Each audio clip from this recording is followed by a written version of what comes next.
गुर तायम अनलिया मानतान खुशबंत सिंह इनिंग रुआ कना नासे नासे रुआ उनकान जहान आजार दो बांग कना कैंसर हो बांग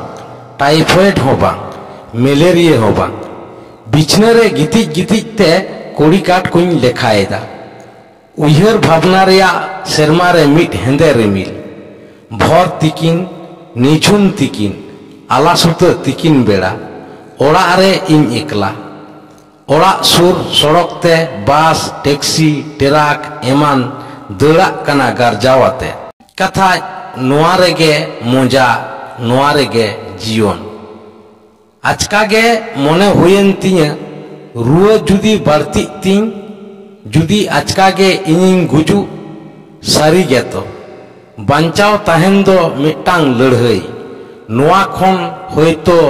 गुजुग गे भागिया इनिंग उयहरिदा खालीगिंग उयहरिदा इन्य गुर खबर रे गाते को हाय टटका दुख दरिया रे को उनुमुआ मेना को मिट नापाय हर सानाम को कुसियाय हर आबोय बागी हटोआ इन्य गुर खबर ट्रिब्यून खबर कागज रे छापा सदरोआ ट्रिब्यून इन्य गुर खबर आदि गुरुत्व आते सामांग साकाम रे छापाया साउते मिटन इन्य छवि ताहेना खबर रिया हेडलाइन हुयुआ खुशबंत सिंह होय हानापुरियन रे गाहिर दुकले सदरेदा ओना तायम गे छापा सरदार खुशबंत सिंह होला आयु तुरुई टाड़ांग ओक्ते मुचाद साहेद ए आड़ाग किदा उनी बागी हटोआ कोआ आइरेन कम उमेरान एराते आर गुलज बाहा लेकान मिट कोड़ा आर मिट कुड़ी गिद्रे दोहो हटोआ कोआय आइरेन अथन गाते को पेड़ा पौरे को मोड़े सेरमा लाहा सरदार खुशबंत सिंह आया बसत ठाव दिल्ली खन लाहौरे हेज लेना बराबर गे लाहौर चितान दाया माया ताहे कान ताया लाहौर गे आज कथा पोइलो दुलर ताय ओंडे गे बार काउंसिल रे सोहेद लेना किछु दिन तायम उनी दो लाहौर रिया राजआरी आखड़ा रे बोलो लेना ओंडे हो उनी दो ᱧᱩᱛᱩᱢᱟᱱᱟᱜ ठावे हामेट लेदा सरदार खुशबंत सिंह हानापुरियन रे लाहौर रेन हिंदू मुस्लिम पंजाबी एमान सावता रे आदि मारांग खुती होयना खुती होयन ना सनाम कोआगे सिरो मंत्री रेन सिरो सचिव सिरो बिचारिया रेन सिरो सचिव बेस किछु हापड़ा मंत्री आर बिचारिया को सरदारा ओड़ा रे हेज कते मुचाद सम्मान को एमा दिया आर उनिया आत्मा जेमन सुख निरय रे ताहेन ओना शिशिर जेवी ठेन को कोय जोंगाना एमन चेद हाई कोर्ट रेन रेजिस्ट्रार हो ताला निंद हेज कते सरदार रेन रांडी एरावा दुखल मने जीवी राड़े हटोआकात ताया लाहौर हाई कोर्ट रेन सिरो बिचारिया सरदारा ओड़ाते बाय हेज दाड़ेया रेहो उनी मेन किदा दिसोमे आट केदेया मिट आदि नापाय गुणन मानमी पंजाब आयुरेन हपन नोआ तायम जतोखन मुचाद रे ऑल ताहेना सरदारा मुचाद कामी दो सिगिलोआ तेहें सेता 11 बजा अक्तो ट्रिब्यून कागज बोले कथा नोआ को उयहर उयहर ते इnye मने जीवी दो हामालेना मेदा आदि हारकेत तिंग समराव किदा नोते रस्के हुन आटकारिदा नोआ उयहर ते जे तिना हर इnye गुर रे शोक को पालावा तिना हर इnye गज हरमो रे बाहा माला को हरोआ इनरेन आदि मारांग बैरी हो मेदा आते विदय इमैया मने मने ते होयतोय मनेया बांचाविने आपद विदयना मेदा पेड़े पेड़े तुलुई ठाकेट ठाकेट आदि हामाल राहाते मेना आदि दुख खबर मिट भयंकर खुती उयहर तेहों बई नाम दाड़ेया कना सरदार खुशबंत सिंह तेहें आबो सामांग रे आर बांचाव बानु गया गज लेनखान गज मानमी होयतो मने मने तेको लांदाया बांचाव मेना मानमी कोआ सार्कास नेल काते गज गुराकान मानमी को मजा को ऐकवा मोठे तेगे इñ हरमो खन भूत काते बाहरे तिं ओडोकेना बुझ किदई मानमी भेसते बांचाव काते मेना को भूत इñ गज हरमो चरिया कोण को तिंगु एसेट आकादा अपनार हर गाते खबरिया लाटू लाटू पुलिस ऑफिसर सानाम को मिड हर आर मिड हर साव को खापाय खुपयक काना मेटल लेधरा पुलिस ऑफिसर इñ मोचासेन हाँ काते दे कोयो आकादा उनी पुलिस ऑफिसर मने मने ते सुक्री हपने मेता दिने बार पे सेरमा लाहा इñ गाड़ीते मेटान हर रेन सेताय तेन लेना उनी पुलिस ऑफिसर जियली दुलड़िया तरफ खन घूसे कय लेदा आयुब तुरुई टारांग अक्तो इñिं गज आकाना गज खबर हय लेका पासनाव आकाना इñ फ्लैट ओड़ा रे आयमा हड़ा भीड़ ओड़ा खन ओडक काते मार्बल धीरीते गा गाबानाकान दुआर सीढ़ी रे दुरुब काते अपनारा गज रेना खबर नेल काते कोड़ाम ओसारोक कान तिñा गोटा निदे नोंडे गे दुरुब कातिñ आंगाया बई बईते निदे खन भोरेना सेतायना अनड़हिया को लेका गोटा निदे चांदो से कोयक काते ऑक्तो को पारोमेना जेडेर केटेज लाहारेगे इñिज ओड़ा गंकेया तीरे सेता रेना ट्रिब्यून सेटेरो लाहारेगे कागजिं पढ़ाव किदा खान खबर कागज नियते आलिङा बाना हड़ा मेद दो सी पुरुष तलारे खपरी रेपेचा दो आर बांग हुई लेना जहां दो आर दिन हुयुक कान ताहें उन हो इñिज ओड़ा गमके इñ गज हरमो सुर रे बोहक तुम्बुट काते रे दुड़ुब आकान गिया सेता रे ट्रिब्यून कागजा कांडो कारखाना नेल काते इñ मई थो उतरेन सामांग साकाम रे चेन हो बानुआ तेसार साकाम रिया मिद नम्बर कलम रे बार लाइन भितिरते इñ गुर रिना खबर छापाव आकाना ओनारे चाकरी खन जिरावाकान मिद सिविल सार्जेंटा गुर खबर लई हुई आकाना इñ बोहक ललयना रागीते हरमो थारथाराक काना बुझ किदई नोआ दो काना बदमाश सुफिया कामी माने सुफी आमेद लादास लुदुस गेड़ा सुफी दा हाथी लेका चेहरा ताय बेटा नितो आरहों विशेष खबर ये गोटा जीवन इñ बुगी कामी को रिया ए हिंसे वकावदा इñ गुर तायम हो हिंसे बांग चाबालेन ताया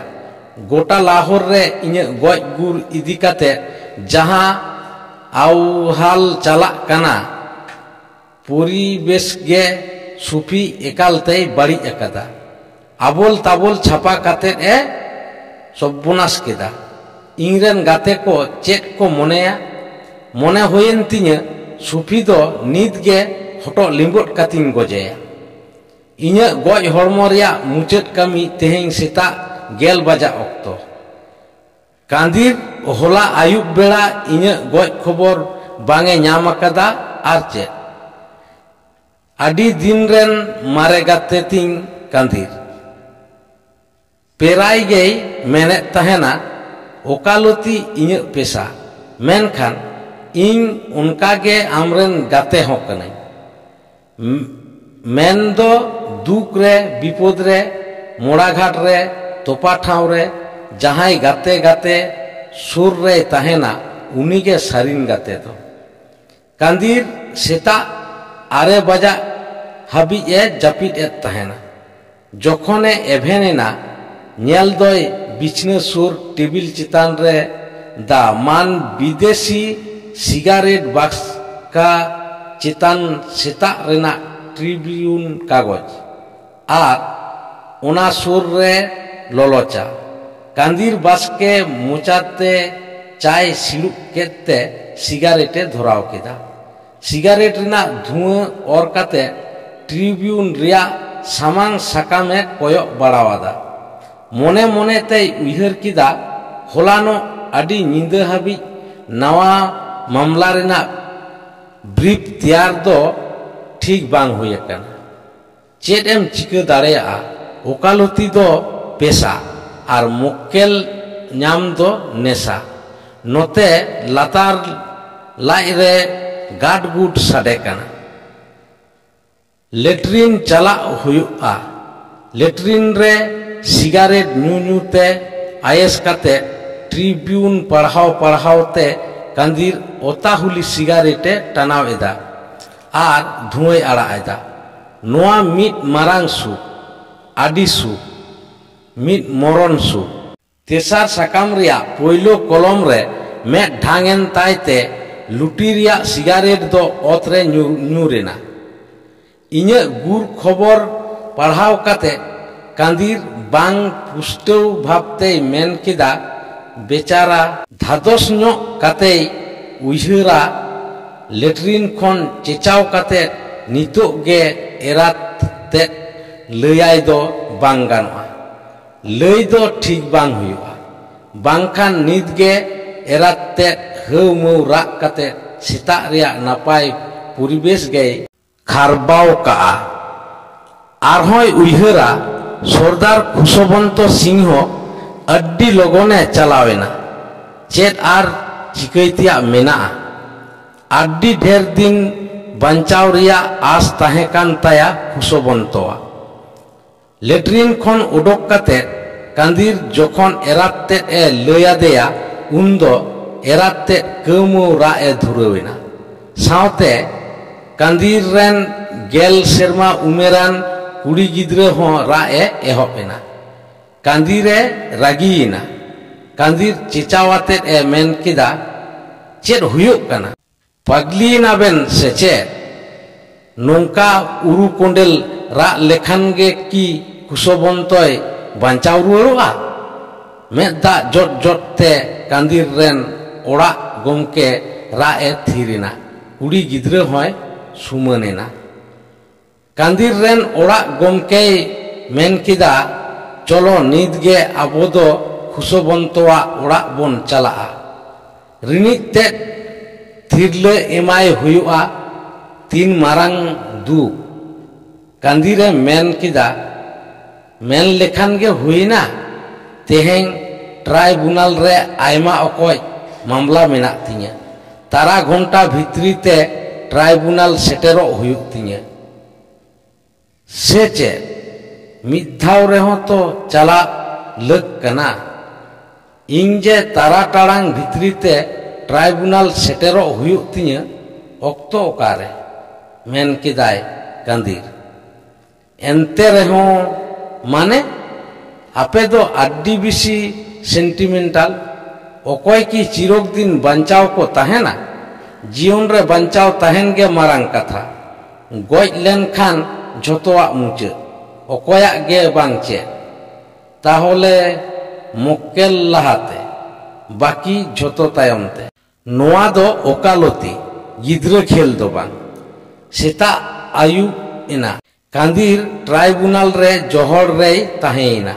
ओड़ा ए रुवड़ हेजना आदि निंदा काते उन्दो कांदिर रेन कुड़ी गिद्रे जापिट अकादा खुशबंतवा ओड़ा कांदिर तेकोआ चलाव बांग हुई लेना जानाला धारे रे दुरुब काते नोआ कोगे उइहरे ताहेना कांदिर एराते कांदिर लांदा लांदा ते मेन किदा जानाला धारे रे दुरुब काते चेद दम उइहरिदा उइहरिदኝ सेता तिकिन आयुब हुई काते तिने लगन निंदा गड एना नोंकान मिटटेन दिन जुदी आबोआ हिजु इनी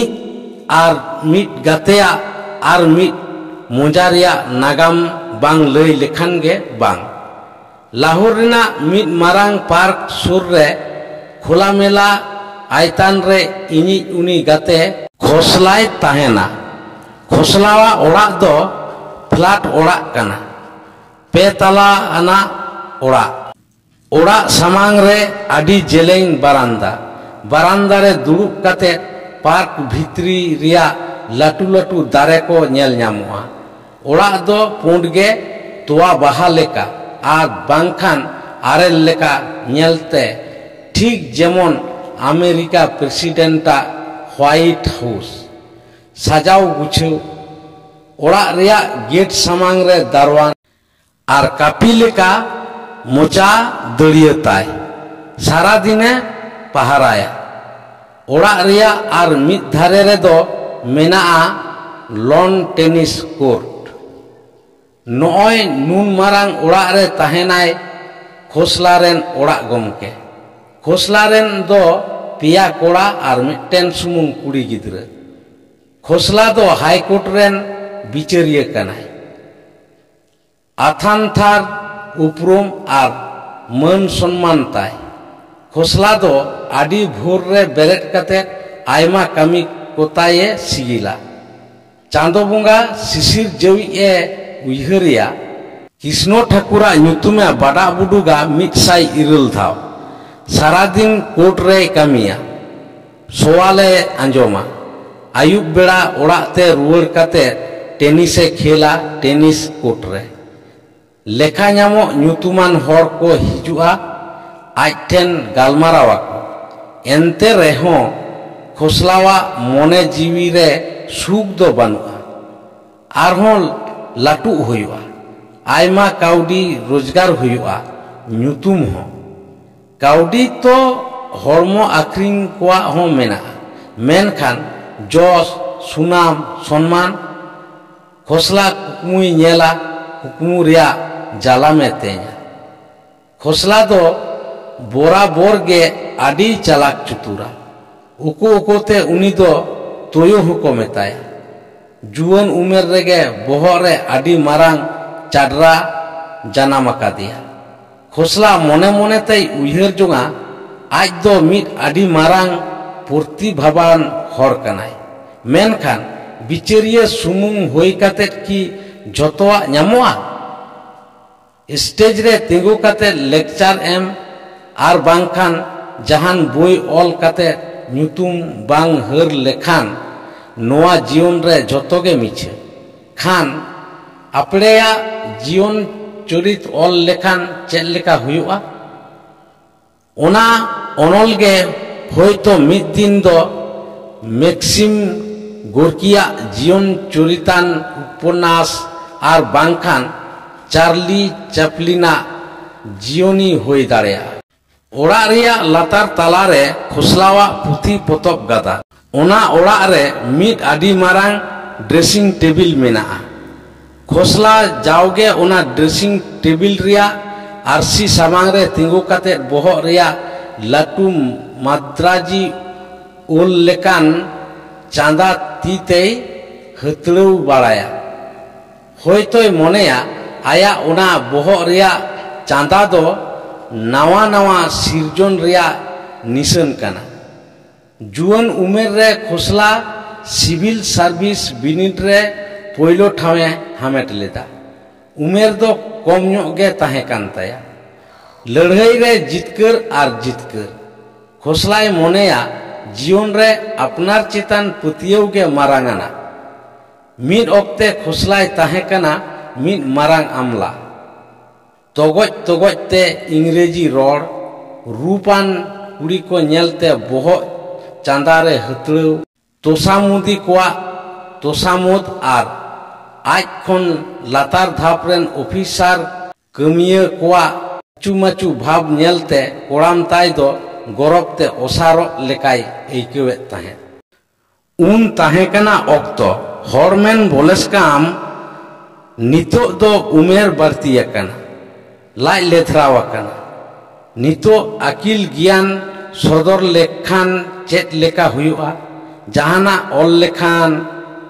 नौकान उयहर उयहर ते खोसला चेयर रे दुड़ुब काते डायरी आर कलम में साब केदा। ठीक उनकान ऑक्तो गे आइरेन बेयारा सिता रिया ट्रिब्यून कागज खोसला सामांग टेबिल रे दोहो केदा नासेना आस्केत काते कागज रिया सामांग सकाम रे मेट बुलाव काते आचका गे तेसार सकाम रे मेट दो चलावेन ताया तेसार सकाम रिया पोइलो कलम नेल कातेत गे बोहो चांदा ठेन मिथावे गादुरेना उना तायम गे आई एराते जापिट खने हो बेरेट केदेया सेताग रे एराते मिटांग कुकुमुई नेले ताहे तुरुई गेल सेरमा पारम गोट अकान उमेर रेन खोसला ओड़ा गमके कुकुमुई नेल अकादा जे हरमो मने रे जुआरी हेज रुवाड़ अकादिया मेनखान आज जमाया जुआरी दो बांग हेज रुवाड़ अकाना जापिट उमधिया याते गे एराते ए मेन किदा चेद हुए अकाना खोसला डायरी आर कलम मिद धारे रे दोहो काते रे मेन किदा सरदार खुशबंत सिंह होय हानापुरीना एराते आंगब तुरुई ए मेन किदा जापित तम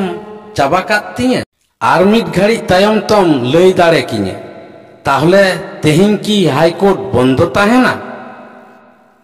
हाईकोर्ट बंद नोआ को होते ते दो हाईकोर्ट बंद बांग ताहेना ताहले नेलेट गिये हाईकोर्ट चला हर रे सरदारी नेल दाड़ियाय कना से बांग मेनखान खोसला इnye गुर हरमो आत्ता ठेन मुचेद गॉड जोहार बाय एम दाड़ियादा खोसला बाय हेज दाड़ियादा नोंका गे आयमा हर बांग को हेज दाड़ियादा बुझ किदኝ बांचाव ताहेन मिड रकम आर गुर लेन खान आर मिड रकम गुर लेन खान अकय दो अपनार आर अकय दो एटा ठीक सेता गेल बजा अक्तो इnye फ्लैट ओड़ा लातार रे किछु होड़ा भीड़ नेल ᱧᱟᱢᱮᱱᱟ अकय दो उपरुम को आर अकय को दो बांग उपरुम को मिद धारे दो हेंदे कोट हरक काते पुन मोड़े गोटे उकिल को तिंगु अकाना आरहों किछु नेनेल हर इनी मिद ओनलिए गाते दो घड़ी घड़ी सिगारेटे टनावेदा मेन दो धुआई आड़ाएदा घड़ी घड़ी बोहो उबे बैगेवेत ताया नुई गाते तीन दो गुर तायम जीवन चितान पतियो बानुक ताया उनी मोनेया बांचाव ताहेन रेगे सारिया सानामा उना तायम रिया दो झोतो गांजा खुरी गल्प उनी ओनलिए गाते सुर रे आर मिट गाते तिंगु आकाना गेड़ा ᱧᱚᱜ गियाय बोहक पेरेज पिटी पिटी उपताय आदि मारांग लाज मेटकिन दो हुडिंग ठीक जेमन पाझाड़ा मेट लेका सांगिन खन गे सानामा जेनो लाहा लाहाते नेल ᱧामा सिक्योरिये को लेका उनी तो आरहों मार्क्सियो दर्शन रे पतियोताय कम्युनिस्ट उनी कम्युनिस्ट गाते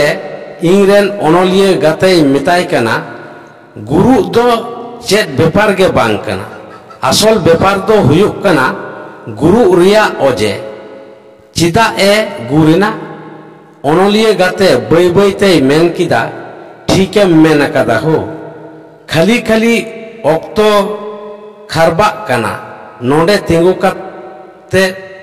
गोय हरमो नेल काते चे लाभ आम की मोड़ा घाटेम चला मोड़ा घाट चिदा ऑल नॉनसेंस ठीक गे तो ऑक्तो भार भाट इन दो आरहो मिटांग मीटिंग रे चला हुयुक तिnya गेल मिट बजा ऑक्ते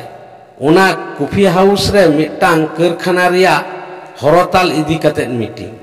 यूनियन रेन सानाम मेंबर को हिजुआ कॉफी हाउस ते बांचा रिना लड़हई मिट घड़ी तायम गे काट रिया माचा रे दोहो काते इnye गोय हरमो आड़गो आगु हुईना फ्लैट ओड़ा लातारते ओंडे मिटांग सादमते और गाड़ी रे माचा समेत इnye गोय हरमोए लादे केदा माचा रिया मिद धारे इnye गोय हरमो रिया मुखन दो आचुर अकाना मेनाहा चितान पुड़ आराग बाहा को छुड़ियाव हुई अकना। टांगावालावाग दो नुआ से ख्याल बानुग ताया। उनी दो पान तोगज तोगज ते खाली उइहरिदा तीना टाका भाड़ा ᱧᱟᱢᱚᱜᱼᱟ। आरहों जानिए उइहरिदा गुजुग दो आदि अलगा गoj हड़मो दो जबरागे। नोंकान ऑक्तो रे भीड़ तला खन इनिज मिट गाते जहां दो बिरदागार रेन सिखनातिया कनाय उनी दड़ हेज एना। उनी दो दिनम हिलो गीता चंडी पढ़ावा। मिट्टांग गीता ओड़ा गमकिया तीरे चाल काते ए मेन किदा गीताम पढ़ाव लेखान शांतिम ᱧᱟᱢᱟ। गीता गे सारिया जाय जुग रिया जीवी दो बारसिंग लगी गoj गुरु हों आर मिट्टेन जीवन गे बाकी दो झोतो माया। कथा को मेन काते गे मास्टर गातेन दो जहां लेका काते मेदा ए संभराव किदा। इनिज ओड़ा गमके थीर काते ताहेना चेद हों बाय मेन लेदा। इनिज गाते उन दो चोट से कोयक काते बड़ा बुडू ए रोड किदा। खाली खुलुस तेग गे पलटावेना आर चेद होबा। ऑक्तो पारम चलाक कना गेल मिट टारांग साडे कना। इनिज उनी कम्युनिस्ट गाते ओनलिया गाते मेताय कना टांगावाला कुलियम से जहान यूनियन रेन रसिया कनाय से बांग। ओनलिया गाते मेन किदा टांगावाला नितो पान तोगज रे लाभा दियो कना। कम्युनिस्ट गाते मेन किदा जोत्तो सब जहान ऑक्तो ज्ञान गे बानुआ नोआ दिसोम रेन होड़ा इस आडिंग पोलोमेना। उन दो ठीक गेलबार टारांग ऑक्तो सेरमारे नासे नासे रिमिल भादर बुंगा रिया चुमक रिमिल। टांगा दो लाहौर रिया लटू सड़क चितान बई बई ते चलाक कना। टांगा तायम ते दो अकोय हों बानुग कुआ सानाम को जेजार कामी ते को मोहडाव कना। इन सावते दो टांगावाला आर मिट्टांग सादम मिड हरतेन हर आर मिड हरे कुलिये कना उनी गoj हर साव अकोय हों बानुग कुआ चेदा हयतो साहेबी कायदा कुबली आई दार्शनिक लेकाय मेन किदा। आरहोय मेन किदा हिजू हुयुआ एकला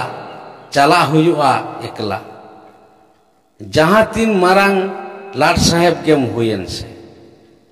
कटी चलाव ᱧᱚᱜ काते उना लाटू सड़क पेसेन चंगावकना। मिट्टेन सड़क दो चलावकना ओनते जहां रे आदिम व्यवसा चला जहां रे किछु हर होड़ा बेरेल जिल को जोम जहां रे अतु हेज अकान पेरता मोलंग को हड़मो को आखरिन